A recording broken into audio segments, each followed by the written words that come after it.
अचानक बजी फोन की घंटी से श्वेता उठ गई। फोन उठाया तो शायद रॉन्ग नंबर था। बाहर बालकनी में आकर देखा तो शाम के 6 बज रहे थे। उसने किचन में जाकर अपने लिए चाय बनाई और चाय का कप लेकर आराम से कुर्सी पर बैठ गई। चाय पीते हुए सोचने लगी, काश वो फ़ोन इस तरह नहीं बजा होता तो शायद ये उठापटक जो दिमाग में चल रही थी होती ही नहीं। कल एक फ़ोन की घंटी ने उसका सारा संसार हिलाकर रख दिया।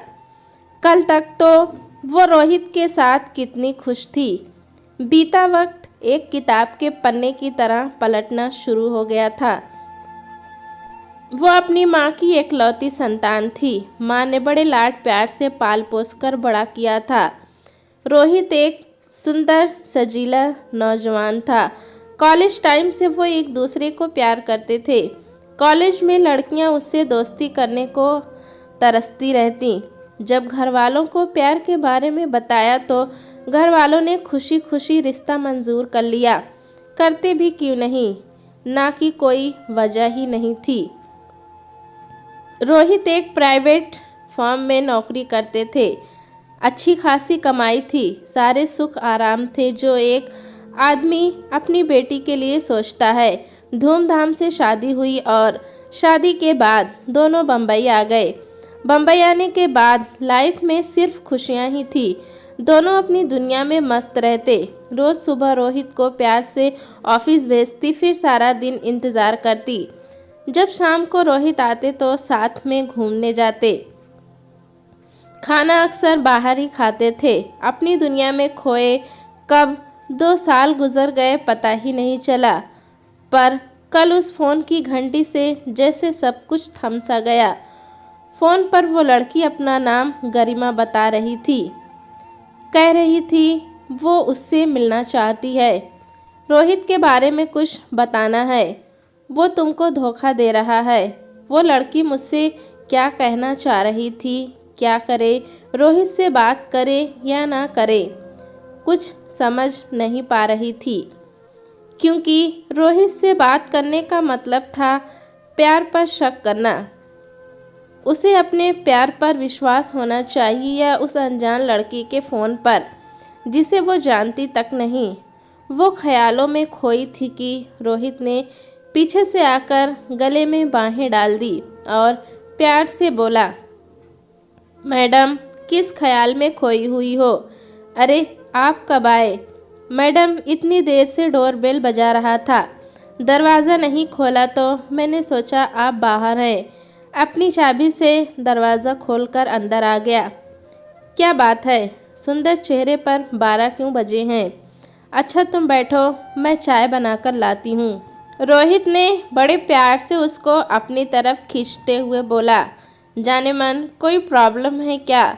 श्वेता ने रोहित को प्यार से देखा, फिर बोली, नहीं ऐसी कोई बात नहीं, और मुस्कुराते हुए चाय बनाने चली गई। मन ही मन सोचा कि रोहित से इस बारे में कोई बात नहीं करेगी। चाय बनाते हुए उसने रोहित से पूछा, खाना खाओगे?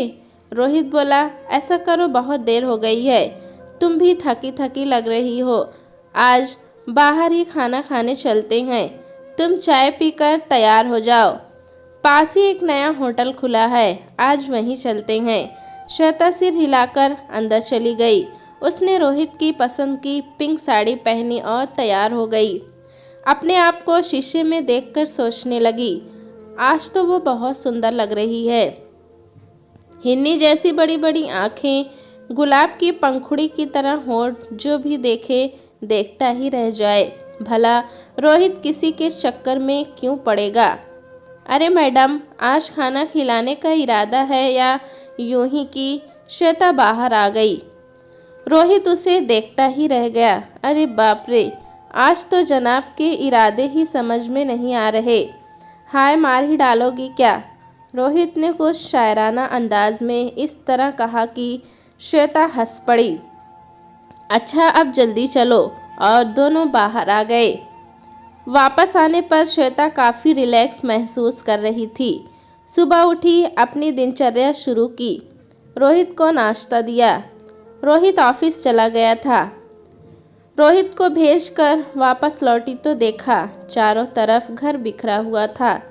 चारों तरफ कपड़े सामान सब इधर उधर फैला था। गैस पर चाय चढ़ाई और घर समेटने में जुट गई। चाय का एक घूंट पिया ही था कि कॉल बेल बज उठी।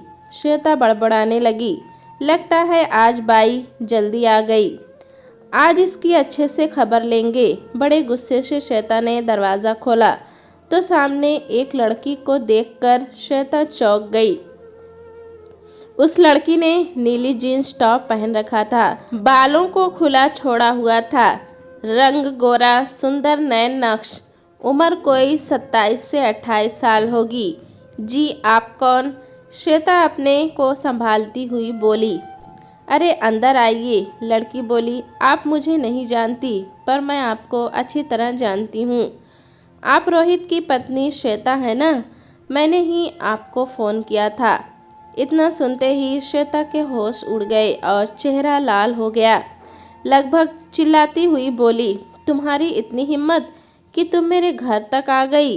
इसी समय बाहर जाओ। लड़की बोली, मेरी बात तो सुनिए, फिर मैं खुद ही चली जाऊंगी।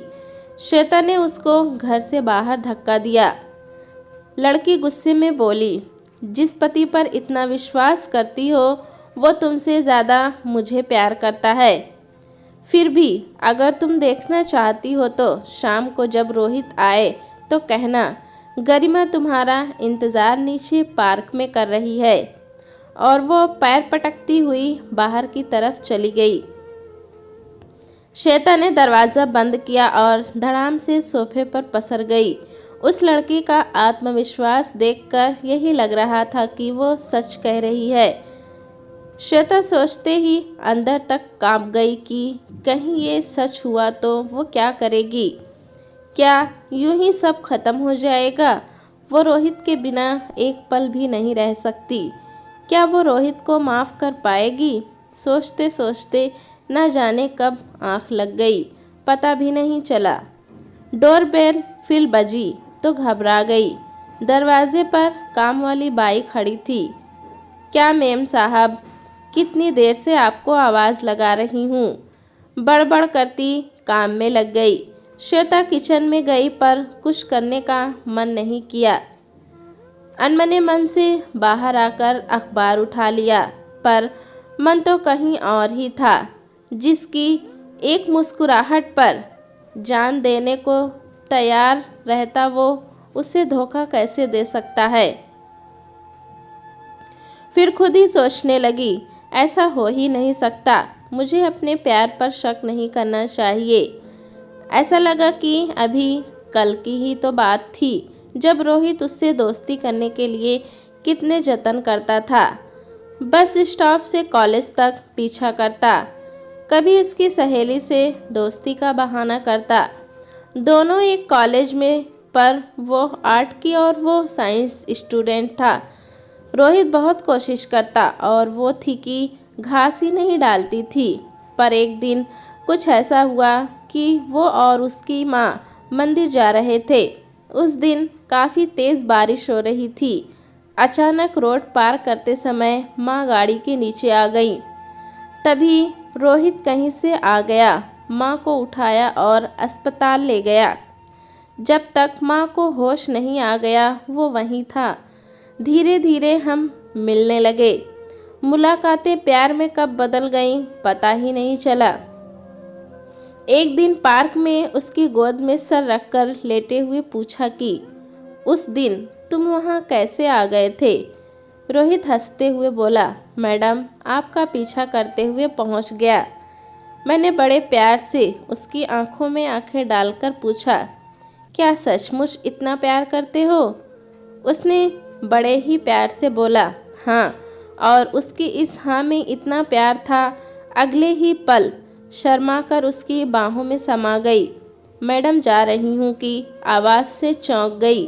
ठीक है तुम चली जाओ, आती हूँ। बाई के जाने के बाद पता नहीं क्यों आज मैंने दरवाज़ा कुछ ज़्यादा ही ध्यान से बंद किया। नहाने गई, पूजा की और मन ही मन संकल्प किया कि ये सब झूठ है, पर फिर भी मन के किसी कोने में डर था। फैसला किया कि रोहित को आने दो, ज़रूर बात करूंगी।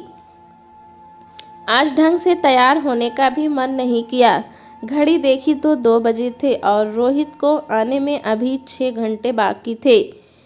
ये घंटे उसे 6 साल की तरह लग रहे थे। फिर उसने सोचा, चलो क्यों ना थोड़ी देर सहेली के घर जाती हूँ, शायद अच्छा लगे। उसके बगल के फ्लैट में सविता रहती थी। उसके घर गई तो देखा वहाँ पहले से 2-3 सहेली और बैठी थीं। फिर चाय पकौड़े व ताश का दौर चला तो पता ही नहीं चला कब शाम हो गई। वो घर वापस आ गई पर मन अभी परेशान ही था। तभी डोरबेल बजी तो दौड़कर दरवाज़ा खोलने गई। उसे था ये रोहित के आने का समय है, पर ये क्या, ये तो धोबी था। जाओ भैया, अभी कपड़े नहीं हैं। बिना जवाब सुने ही दरवाज़ा बंद कर लिया। वो वापस जाने के लिए मुड़ी ही थी कि रोहित आ गया। रोहित आते ही बोला, श्वेता जल्दी चाय बनाओ, सर दर्द हो रहा है, आज ऑफिस में बहुत काम था। तुम चेंज कर लो, मैं चाय बनाती हूँ। चाय बनाते हुए उसने सोचा, चाय के बाद रोहित से ही बात करूँगी। रोहित ने चाय पी और बोला, अब अच्छा लग रहा है। सुनो, आप किसी गरिमा को जानते हो क्या? वो आज अपने घर आई, कह रही थी कि आप उसे। क्या गरिमा आई थी? रोहित ने पूरी बात सुने बिना ही पूछा। श्वेता ने कहा, हाँ वो नीचे पार्क में आपका इंतज़ार कर रही है। रोहित सीधे सीढ़ी की तरफ भागा। अरे सुनो तो। पर रोहित चला गया। इसका मतलब वो लड़की सच कह रही थी। आज पहली बार ऐसा हुआ। रोहित ने मेरी बात पूरी नहीं सुनी। उसे लगा अब जीने का क्या फ़ायदा और गुस्से में अपने कमरे में इधर उधर कुछ ढूंढने लगी। सारा सामान यहाँ वहाँ फेंकने लगी। इतनी देर में रोहित की आवाज़ आई, श्वेता जल्दी बाहर आओ, तुम्हें किसी से मिलवाना है। श्वेता गुस्से में मुंह फुलाए बाहर आई।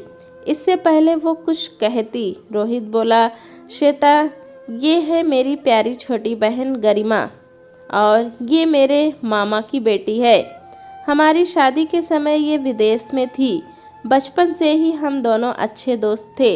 ये छोटी है पर एहसान बड़े किए हैं। और गरिमा ये है तुम्हारी भाभी श्वेता।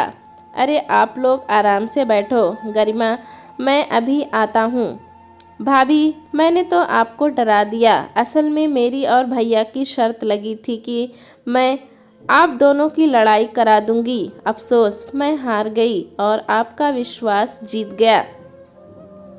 तभी रोहित भी वापस आ गया और हंसने लगा। श्वेता कहीं सच में तो शक नहीं हुआ? कैसी बात करते हो, मैं आप पर कभी शक नहीं कर सकती। अच्छा आप बातें करो, मैं खाना लगाती हूँ। किचन में जाकर श्वेता ने चैन की सांस ली और अपने अंतर मन में चलने वाले तूफान को समेटा। उसने एक लंबी सांस ली। किचन में वापस आकर काम करने लगी।